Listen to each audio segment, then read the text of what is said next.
Paz e graça, pessoal, eu estou aqui mais uma vez para fazer mais um vídeo.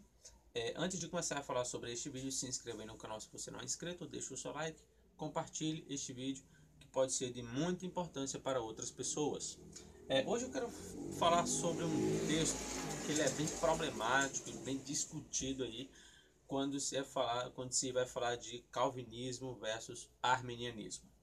Aqui eu tenho o texto, essa parte de cima, tá aqui até aqui, né? Romanos 9:22, tá? A parte de Romanos 9:22, onde ali diz que vasos da ira preparados para a perdição ou destruição. Quem preparou esses vasos para a destruição? Foi Deus ou eles próprios se prepararam? O que o grego ele pode nos ajudar com isso? Bem, essa parte de baixo aqui é outro texto que eu vou fundamentar um argumento, certo? É o seguinte, aqui você tem skeuê, orguês, isto é vasos, tá? Vasos, da ira, está aqui no caso genitivo, né? Orguês, genitivo. Então entra a ideia de da ira, né? Isso aqui é um acusativo, né? Ele já vem de antes, né? Ele já vem recebendo as ações anteriores, das ações verbais anteriores. Então, acusativo, vasos da ira. O problema está aqui, ó. O problema é isso aqui, ó. Esse termo aqui é um particípio, certo? Ele é o particípio katertis mena. Esse particípio aqui, ele está na voz médio passivo. O que significa as duas vozes? É o seguinte, a voz passiva indica que o sujeito ele sofre a ação verbal. Logo, se eu for traduzir aqui como voz passiva, então o texto fica: vasos da ira que foram preparados para a perdição. No caso aqui, né? Para, que é a preposição eis, e por fim o acusativo, o objeto direto na frase, apoleian, certo? Que é destruição, característica aqui do acusativo. Então, aqui eu tenho vasos da ira que foram preparados para a perdição. Quem defende esta interpretação, né, indica que foi Deus mesmo que prepararam esses vasos para este final.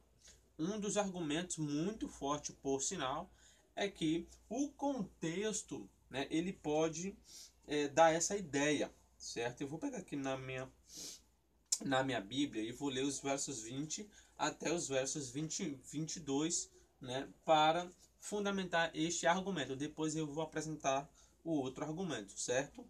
E vocês aí tirem as suas conclusões, tá? Eu tenho aqui Romanos 9:22, eu vou pegar aqui verso 20, tá? No meu celular que fala o seguinte: mas, ó homem, quem és tu que a Deus replicas?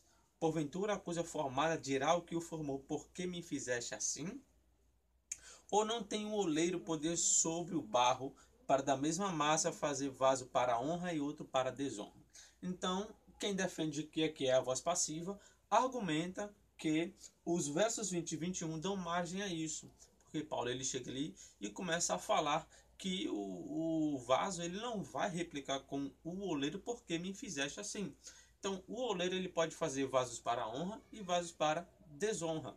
Então, esses vasos da ira, logicamente, foi Deus mesmo quem os destinou a este fim, certo? Então, esse é um dos argumentos. Tá? Existem outros argumentos, né? Até argumentos bem fortes também, como por exemplo, quando essa palavra que ela aparece, né, ela aparece, se não me falha a memória, 6 vezes, tá?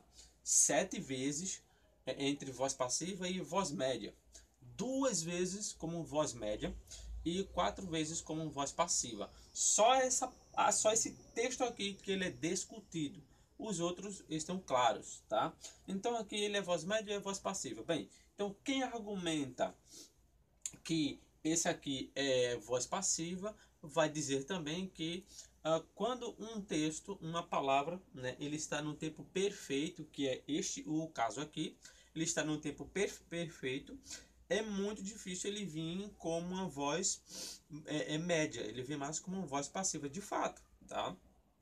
Então esse é um dos argumentos que argumentam em cima para dizer que foi Deus de fato quem destinou ou fez esses vasos para a ira. No caso, esses vasos da ira para a destruição. No entanto, quem defende que é a voz média vai argumentar o seguinte. Lá no livro de Romanos, no próprio Romanos, capítulo 2, versículo 5, aqui temos essa expressão aqui, que é a expressão debaixo, certo? Que eu coloquei. Você tem aqui a expressão tesauridzes, se autor é organ, né? Então aqui você tem acumulas, certo? Aqui, ó. Acumulas, que está no presente do indicativo ativo, né? Acumulas, aqui ó, objeto direto na frase, acumulas ira, certo? Aqui é o organ, ele recebe essa ação verbal aqui. Então acumulas ira. O interessante é essa parte aqui agora, porque essa parte vai dizer, esse aqui é um pronome reflexivo na língua grega, onde ele indica quando o sujeito faz a ação, ele faz a ação para si próprio. Então, como aqui é uma voz ativa, então ele acumula, esse sujeito, esse ímpio, ele acumula ira para si próprio. Ou seja, aqui em Romanos 2,5 já fala que é o ímpio que ele arruma ira, ele acumula ira para ele próprio num dia do juízo de Deus. E não que Deus fez isso. Então, quem defende que é a voz média, a tradução seria vasos da ira que se prepararam a si mesmo para a destruição. Ou seja, Deus não fez isso. Eles próprios que fizeram isso rejeitando Deus. Tá? Então, um dos argumentos vai ser usar Romanos 2,5. Tá? Porque ele vai dizer, ele vai usar a voz ativa, né? Acumulas ira para ti mesmo. Ou seja, o próprio texto, o próprio sujeito, ele está fazendo uma ação para si próprio. Então, se ele faz ação para si próprio, então não foi Deus quem os predestinou para a destruição, mas sim eles próprios que já acumularam ira. Eu vou ler aqui o texto de Romanos 2,5, ele fala o seguinte: mas segundo a tua dureza, olha, a tua dureza, e teu coração impenitente, entesouras ira para ti no dia da ira e da manifestação do juízo de Deus. Então veja que próprio Paulo, né, ele bota o homem como responsável por si próprio, pelas suas ações. Então quem é que arruma a ira para si próprio? O próprio homem, para ti mesmo.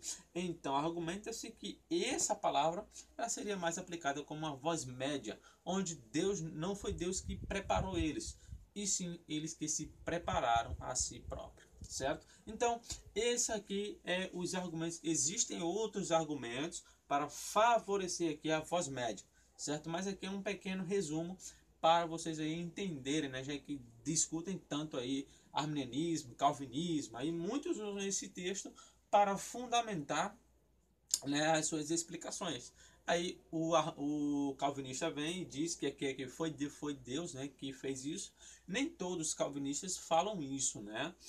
Por exemplo, o Charles Spurgeon, né, ele vem dizendo que esse texto aqui não foi Deus que predestinou esses homens a isso, mas eles próprios que fizeram isso, e não Deus.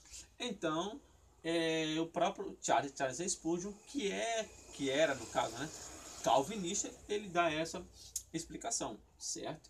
Ele entende isso aqui do texto, né? Então, vamos dizer assim, alguns calvinistas usam esse texto para dizer que foi Deus que predestinou. Inclusive, eu já debati com vários que falam isso, tá? Mas, no entanto, quando você vai fazer uma aplicação de outros textos, inclusive escrito pelo próprio Paulo no mesmo livro, Paulo já fala algo que dá a entender que aqui de fato é uma voz média, onde as pessoas acumulam ira para si próprio e não que Deus faz isso, tá? Então é isso aí, pessoal, que Deus abençoe a cada um de vocês. Tirem aí as suas conclusões. Se você tiver interesse em estudar a língua grega ou a língua hebraica, ou estudar teologia online, é só falar comigo. Eu vou deixar aqui na descrição do vídeo tanto o meu Facebook quanto o meu WhatsApp. Que Deus abençoe a todos.